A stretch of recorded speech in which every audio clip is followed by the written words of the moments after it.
Ladies and gentlemen, welcome to our newest edition of Chats with Legends. In this episode, we'll bring you an award-winning director from Nigeria. He's going to tell us a little bit about the film industry in the Nigeria context. He's going to tell us about his goals, his dream, and what's winning. Welcome to Chats with Legends. It's a pleasure. It's a pleasure to have you here. And we are excited to know a little bit more about your path, about your career, about what you've been doing in the last few years. So can you tell a little bit about yourself? Who is Mr. Lawal? Okay, Mr. Lawal Adekunle Douglas is a filmmaker. I'm a filmmaker based here in Nigeria. And I have two films. I have two films to my name. I'm credited both as producer and director for two films. And these two films basically are the horror genre kind of film because growing up, I used to really like horror films. So, and to an extent, because of lack of resources as far as our industry is concerned, the horror film is also cheap to make.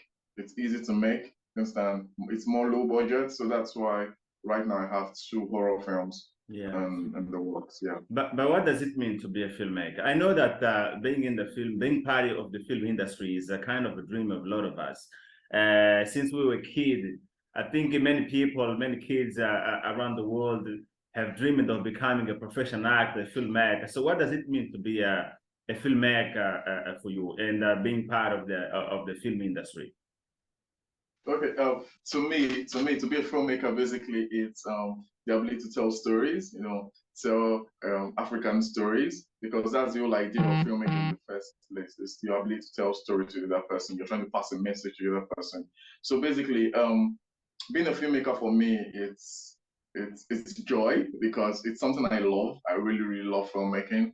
I love the whole process of filmmaking. I love bouncing ideas during development to pre-production, to production itself, to post-production. It's just something that gives me joy. So to be able to make money from what gives me joy, understand, it's one of my many blessings, in life, because not everybody is privileged to be able to do that. So myself as a filmmaker, one of my mantra is to be able to tell African stories and let Africans and even foreigners know about our stories, know about the wealth that we possess, know about the fact that we are really smart people, we are really innovative people, that even before colonialism into the continent, we were heads above the whites in technology and the rest. I'll tell you for free. So basically, to tell these kind of stories, actually, that's what basically fuels me to be a filmmaker, and that's what filmmaking is to me. A storyteller. Nigeria is the third biggest platform in the film industry nowadays. We have Hollywood, we have Bollywood, and we have Nollywood. When you analyze your platform in Nigeria, do you think it's easy? It's easy to present your idea. It's easy to be part of the film industry. What are the challenges for a filmmaker to turn the script into reality? Can you talk a little bit about the challenge, about the hardship you've been facing as a filmmaker in Nigeria? Okay. So basically, one of the first challenges a filmmaker will face in Nigeria basically is lack of resources and an enabling environment for filmmakers, young filmmakers, to thrive.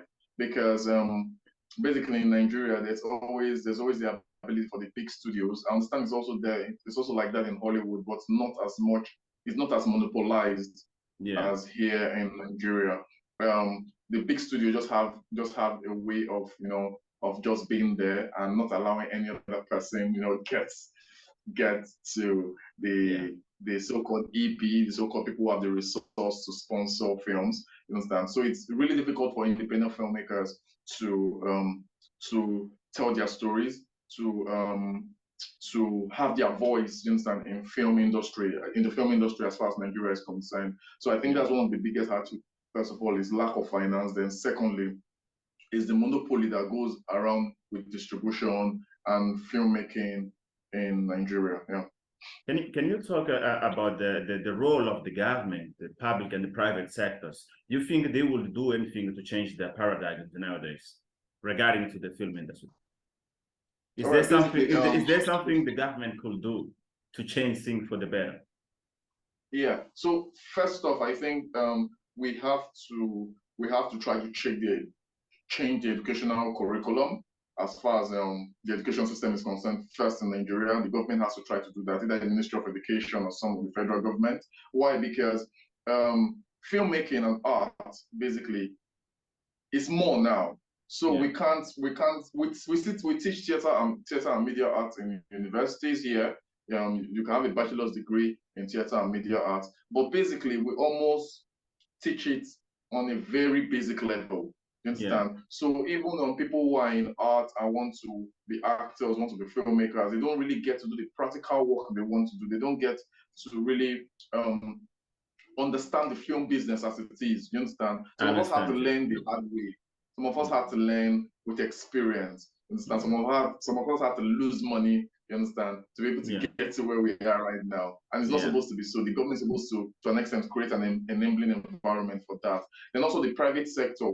I think the private sector basically also have a role to play in the fact that they have to allow independent filmmakers, indie filmmakers like myself, and I'm sure we are 1,000 out there, basically, to be able to tell our stories. You understand? You can't expect everybody to always. If I have a film and I take to, let's say, private sector, a big company, and I say, please help me sponsor my film, they would tell me we'll get back to you, and in the next 1 year, 2 years, it will just be there. They won't get back to you and stuff like that. But if someone as big as maybe a Kunle Afolayan or a Steven Spielberg should do the same thing, they will jump on it. You get Yeah. it? And they are forgetting that these people needed someone to give them their first break. Do you understand? So if you don't give the next people, the next generation, their first break, who exactly is going to give them the first break? There's still Steven Spielberg, James Cameron, and Kunle Afolayan of nowadays. They are almost in their 50s. Some are even more than 50.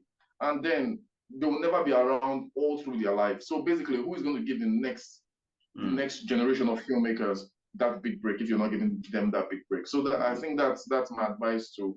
That's the part I think the government and also the private sector can play as far as the industry is concerned. But by the way, can you tell us, can you talk a little bit about your role models in the film industry? I'm talking about the people that have somehow influenced it to what you to the person or the professional you are today. When you look behind, Okay. who are the people who motivated you and you tried you somehow you said like, well, in 5, 10 years, I want to be like that guy. Okay, number one person obviously that made me like film, that made me fall in love with film as a career is James Cameron. I've always liked Cameron's film. I'll never forget. I saw Terminator 2. I loved it, but I don't think I fell in love with him till I saw True Lies. When I saw True Lies, I knew, yes, I wanted to be a filmmaker. You know, there was something about the set design, the beauty of the film.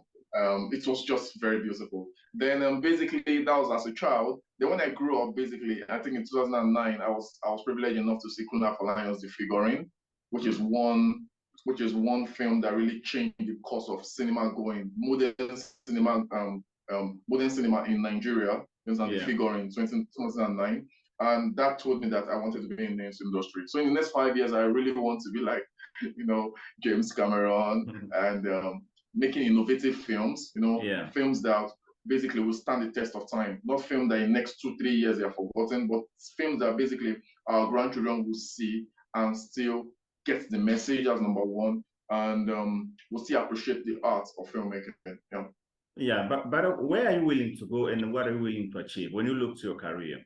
Where do you see yourself in the next 5 years or 10 years from now?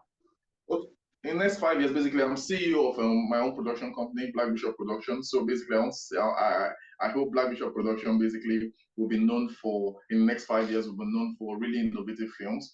Films that would put Africa on the map and make Africa compete. It's not bad if one day we compete, just like Parasite, in the Best Picture in the Oscars. Just like South Korea is doing right now. And I hope by in the next 5 years, Black Bishop Productions and myself will be one of the pioneers of putting our African films on the global map and making people really appreciate that even if this film was made in an indigenous language, like let's say Yoruba, Hausa, Zulu, Swahili, it's still a good film. People Yeah. do not mind. People do not say that's an African film. No, people say this is a good African film, or this is a great African film, a film that can compete with the likes of Spielberg's film, Scorsese's films, and the rest. So basically, that's where I see myself in the next 5 years, God willing. Lawal, I wonder why most of us is actually because I feel like many Africans are ashamed to tell their stories. Why? Can you tell us why we are afraid to tell our story, to talk about our heroes, our local heroes, to talk about Njingamband, to talk about Chaka, to talk. We have so many stories, have many so many brilliant stories in here. Why aren't we telling our story and we're getting inspired by the films that have been made in Hollywood, etc. Because I see like I see Africans actually trying to replicate the Hollywood platform, telling those kind of superhero, etc. But why is lacking? Why are we failing to tell our story as Africans? Okay, I think the first thing is the fact that it's I'll call it the brainwashing, colonialism, brainwashing identity. I think that's number one. I think I was talking to a friend recently and I said that the Indians were also colonized by the British, just like Nigeria, right? I'm going to use Nigeria as an example, right?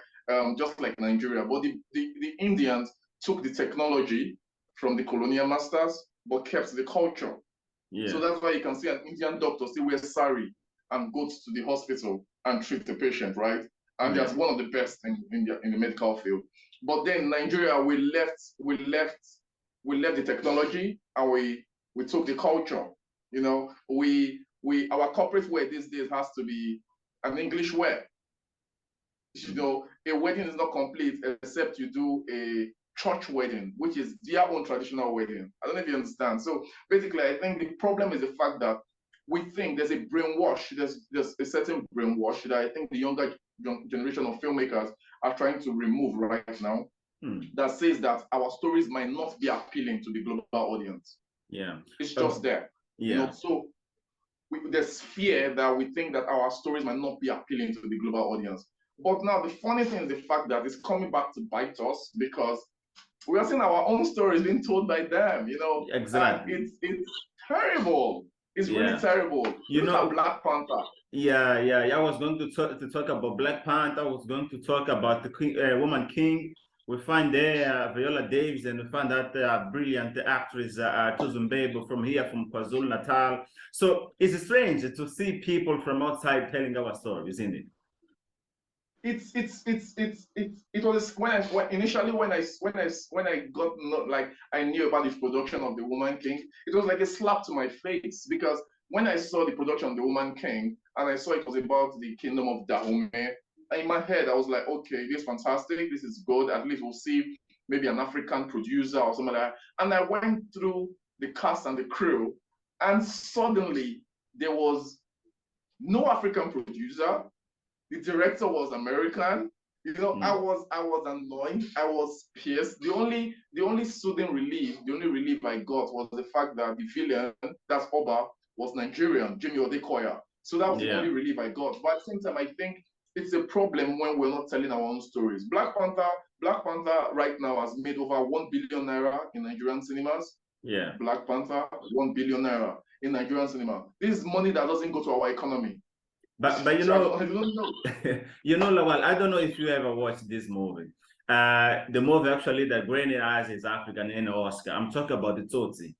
It's a movie made in by South Africans. You know, I think many people don't even know this movie, but it actually gave us the privilege of being part of that the biggest industry in Hollywood because the Granny Eyes in Oscar. You know. Yes, I saw Tsotsi, and I think it was a very brilliant film. It was a South African film. I love the film. I love the film. And I think basically if in Africa, South Africans are really doing the right thing. I think they are doing the right thing because I hardly see a South African film most times where they don't keep their own South African accent most times. You know, even if they're speaking English, it's with their South African accent. They like to speak their own indigenous language. I don't know if it's Zulu right now or they just have it there, you know, and it's beautiful. That's what we want to see. It's amazing. Things like that. Yeah. So, but here in Nigeria, we are saying we have one of the biggest industry. In fact, we have, because we have the population here. But then our filmmakers are scared to tell our own stories. And I hope, like I said before, I know very soon, by God's grace, I know the generation that are coming up.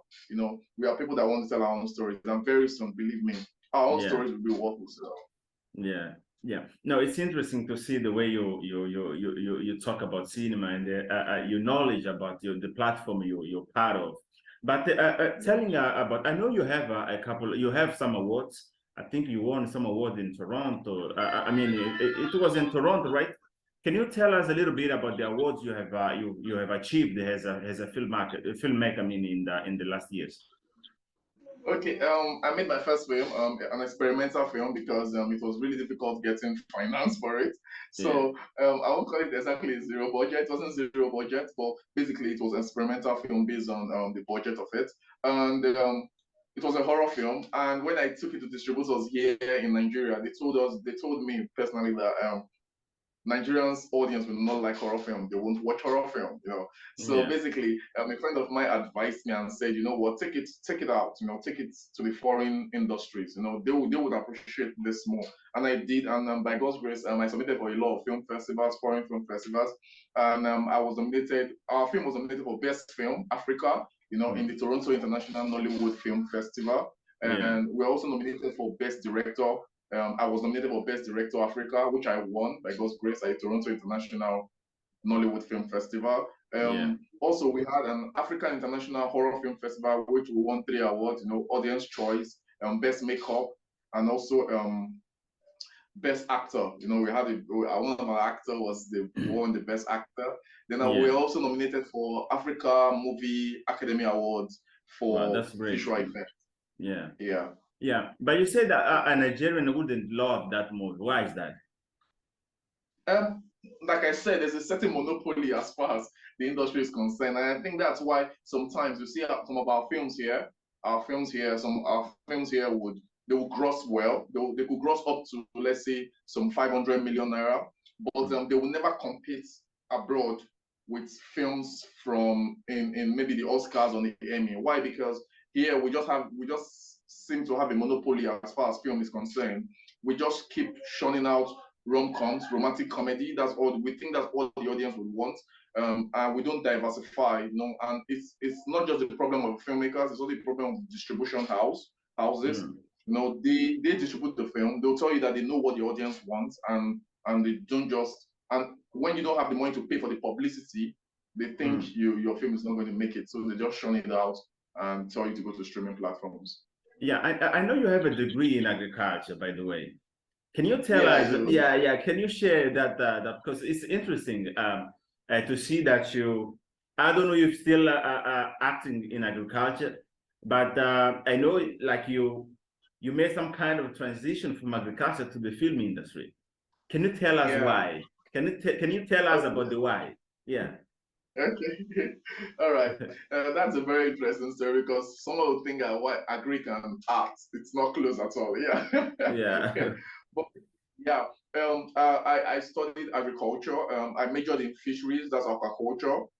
But basically, as we know, agriculture is really capital intensive. So I knew that for me to really go into agriculture full time, I needed to make money.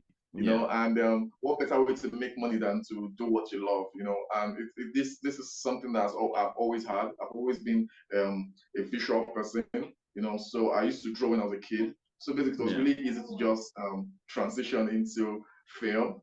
I'm still very active in agric. I plan to own farms someday, so yeah. But what are your qualities as a filmmaker? I know that as a filmmaker, you all need to have something that makes you different from others. If someone looks to Lawal, what makes you different? What are your qualities? Can you tell a little bit about that? Okay, basically, if there's one thing that makes me different, basically, is because to an extent I have my own director's visual style, which is something in Africa we don't really talk about. Just like Zack Snyder would have speed ramping as a style. Steven Spielberg will have amazing composition as a style. a Christopher Nolan will have bending time in the story as his own style, visual style. So basically, I have my own visual style. I'm trying to build on, basically. Yeah. But basically, because I've made just 2 films, it's Yeah. very easy for you not to maybe see it or notice it. So basically, as time goes by, people will be able to say, oh, even when you see it in someone else's film, you'll be like, oh, that's a Black Bishop technique, you know, and stuff like that. So basically, I'm trying to build something like that. So and also I want to tell stories about our own like African stories. That's another thing I try to do. I don't just want to tell about a film about just anything. I always try to tie it to an African story. My first horror film was Koi Koi, the Lady Koi Koi, which is very popular in Cameroon, Nigeria. My second film was Juju Calabar, which is also very popular in Nigeria and some West African countries. So basically, I like to tie my stories to very strong African roots. Then also another thing I like to do is to have themes and subliminal messages that would help morally correct the ills in the society. So basically, I think that's one thing that makes my film, that would make my film stand out, and that makes my film stand out. Yeah. Is there anything you're trying to prove to the world as a filmmaker?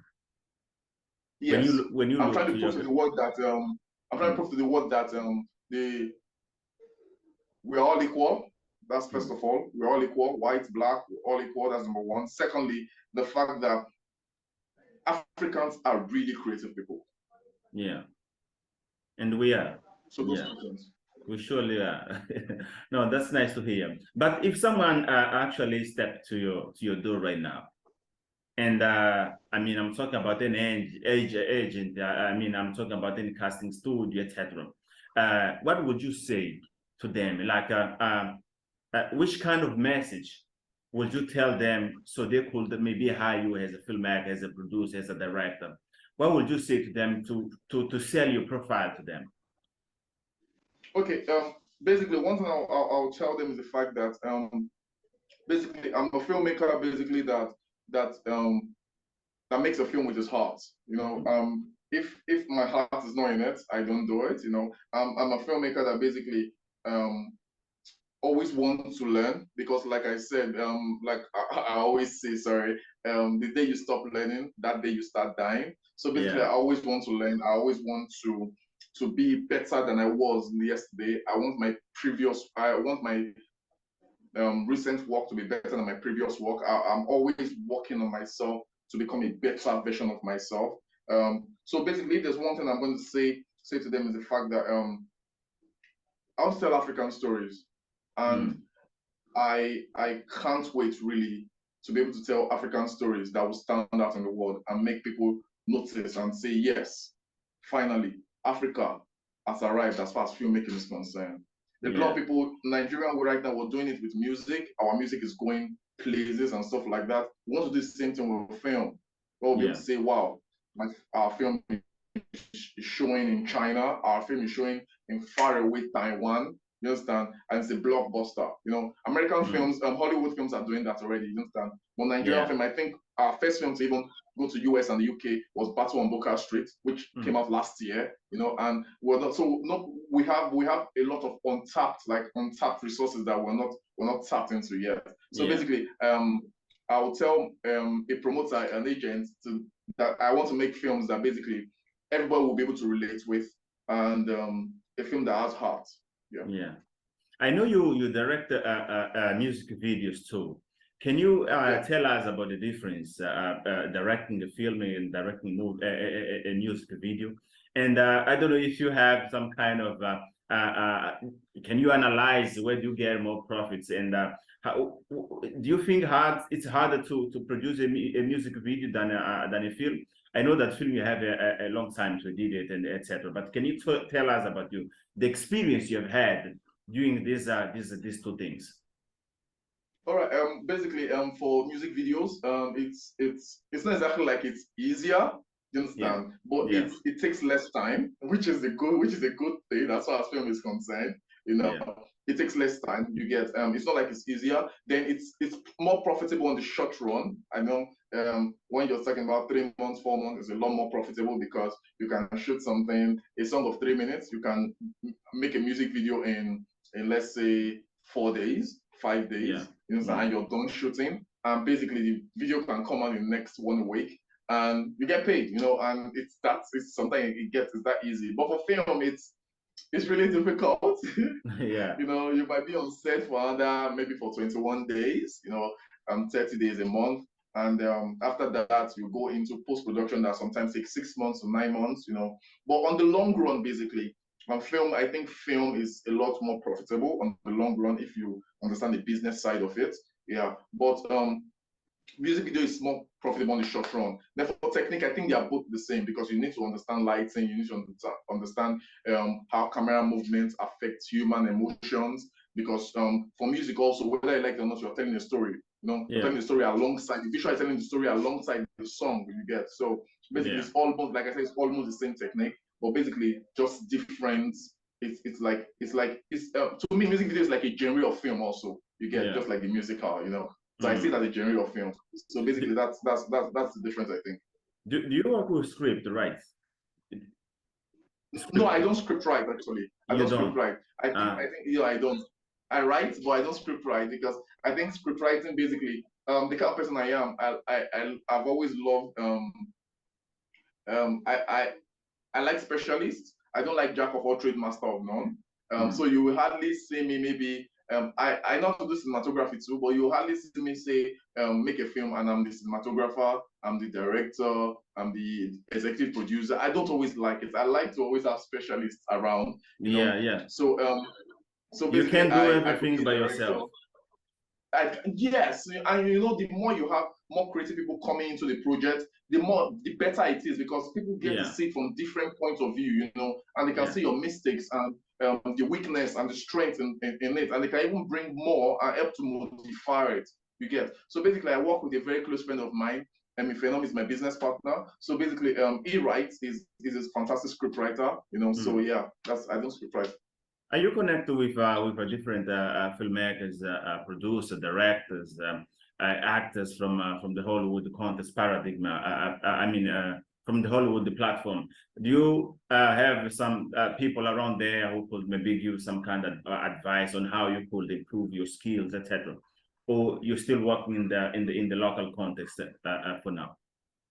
No, I don't have any friends there. I'm still working right now here in Nigeria, but believe me, I spend more time on the internet and seeing films than any other person. So basically, I can tell you for free that I've seen over 3-4 videos of the behind the scene of Avatar: Way of Water. I've seen the orchestra training and stuff like that of Black Panther. Because basically, I know that for filmmakers, the more you see, the better you become. And when you see works that are even better, you understand, you can never be better than what you've seen. You understand? It's only when you've seen very good things that you can even modify it. So basically, I keep improving myself, but I don't have anybody right now in Hollywood who maybe I can talk to and stuff like that. No, I'm not getting there.